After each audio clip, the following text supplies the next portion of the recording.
Video Swiss Watch Expo. Today I'm looking at two beautiful Patek Philippe 24s, the reference number 4910, and I noticed that we had two very similar watches in stock, but one had the high polished bracelet and the other one had a brush finish bracelet. I wanted to show you the difference on the wrist.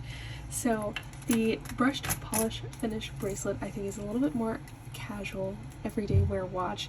It also has this really lovely creamy light off-white colored dial, which I think looks so cute. I also love the diamonds down both sides, and I don't think that it makes it too dressy for every day.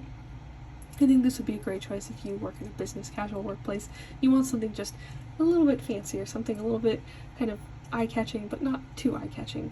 This would fall right into that, and I just think it's a really amazing watch. The other one has a high polished finish bracelet. While I think it looks amazing, I also think that a high polished finish bracelet can be a little bit finicky sometimes.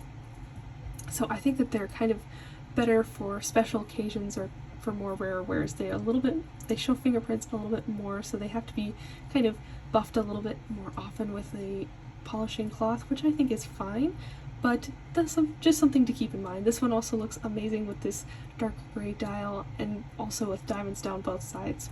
I think both of these are amazing choices for watches, whether you want to wear them every day, wear them just to the office, or save for special occasions. I think both are great choices, and I just think both looks really, really great. So if you are interested in Patek Philippe at all, if you are in between these two, I hope this helped your choice, and these two are both available at SwissWatchExpo.com.